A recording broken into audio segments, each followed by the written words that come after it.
As we come on the air tonight, heat warnings are still in place in parts of the county, but there is some relief on the way. Good evening and thank you for joining us. I'm Carlo Cicchetto. I'm Marcella Lee. The heat is definitely impacting people in our inland, mountain, and desert communities. Chief Meteorologist Carlene Chavis joins us early for more on today's heat impact. Carlene? Yeah, that was still with the heat advisories across the inland valleys as well as the mountains and the excessive heat warning for the desert. When we take a look at the map, you're still seeing it there. Even though we've already reached those peak temperatures, we're backing away from it, and we still have the alert all the way until 11 p.m. tonight. So we had highs in the 90s as well as 102. Also, we're looking at excessive heat warnings across Southern California deserts, including ours here, 110 to 115 today. As mentioned, we're backing off by tomorrow. Widespread 80s across inland areas by tomorrow as onshore flow picks up. 70s right along the coast, 107 degrees for Borrego Springs. That's about 1 degree below seasonal. So temperatures backing off, getting back to something a little bit more seasonal. Monsoon moisture, will still be in the forecast for inland areas by tomorrow when it comes to the impacts for some storm coverage. And then temperatures will go right back up again by the weekend, but no alerts. So we'll get to all those details coming up. Marcella. Carlene, and for the latest weather conditions and alerts on the go, you can download our free CBS 8 app from Google Play or the App Store.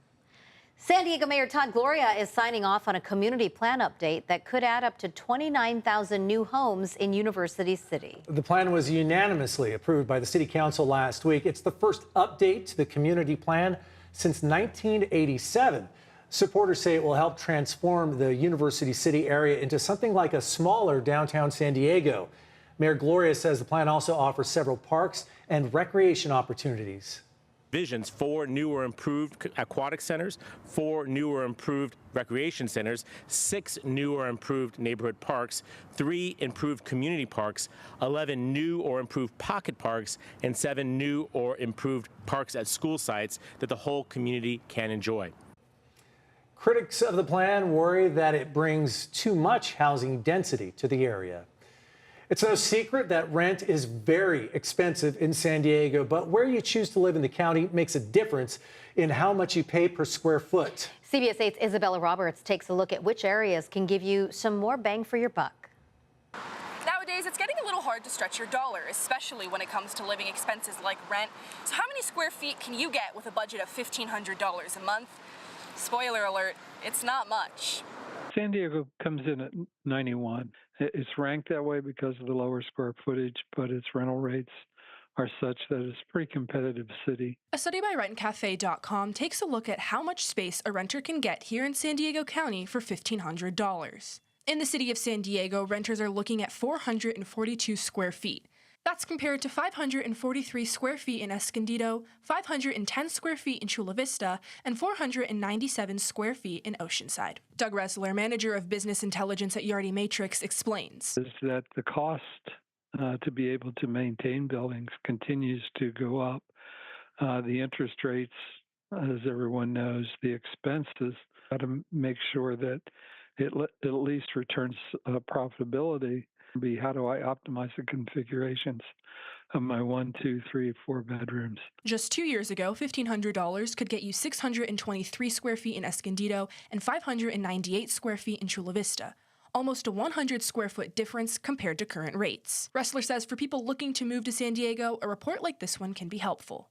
Don't look at it for just 12 months because things change. Look at it for at least 12 to 24. And also look at the social amenitization around where you live. And many people don't mind paying the price to live in a small space if it means they get to live in paradise. We see people spending less time in their apartments and really, doing things outside. The housing for especially Z-type renters is less that I go there and live there 24/7.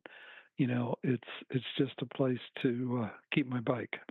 In San Diego, Isabella Roberts, CBS 8. Thanks, Isabella. Perry's Cafe is now closed more than a week before it was supposed to close for good. The beloved roadside diner served San Diegans for 39 years. The cafe posted a message on its Facebook page saying the increased volume of business since the restaurant announced it was closing has taken a toll on the health of their staff, forcing them to close early. The cafe's owner, Perry Yulmi says the restaurant space will be turned into apartments now. The irony of it all, like people wanted to go back, show their love for the business. Overwhelmed them. Overworked, retired early. SRA Energy, the parent company of SDG&E, missed the mark on its second quarter profit and loss report. In today's earnings report, Sempra's quarterly revenue was down nearly 10%.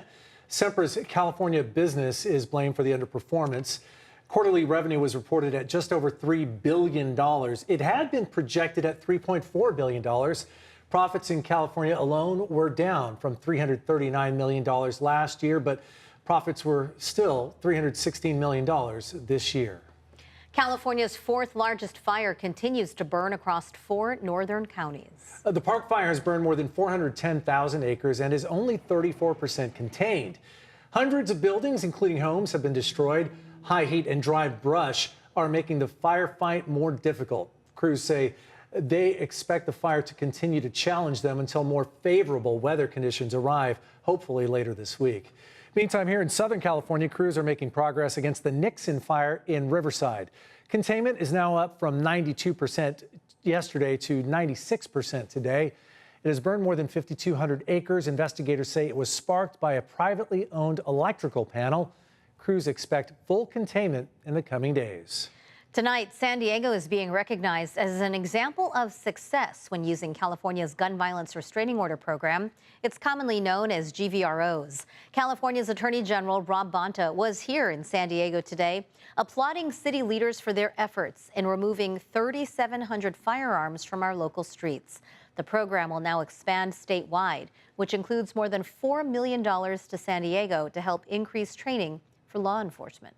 Funding will lead to one of the most significant expansions of gun violence prevention work in California since GVRO laws passed 10 years ago. City Attorney Mara Elliott says her office has already trained 39 counties statewide on GVROs, and she hopes to add more with the new funding.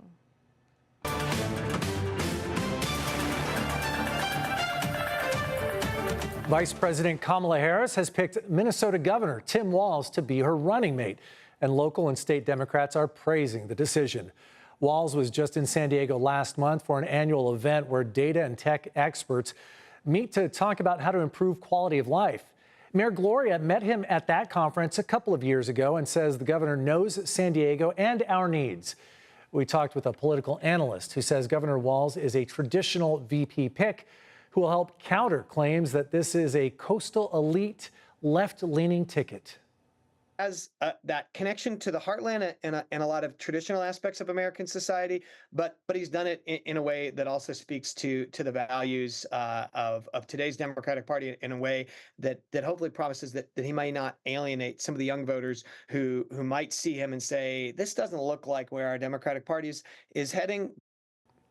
We are going to have an in-studio breakdown of today's pick with our political analysts and a look at Harris and Walz at their first campaign rally together. That's coming up in our next half hour.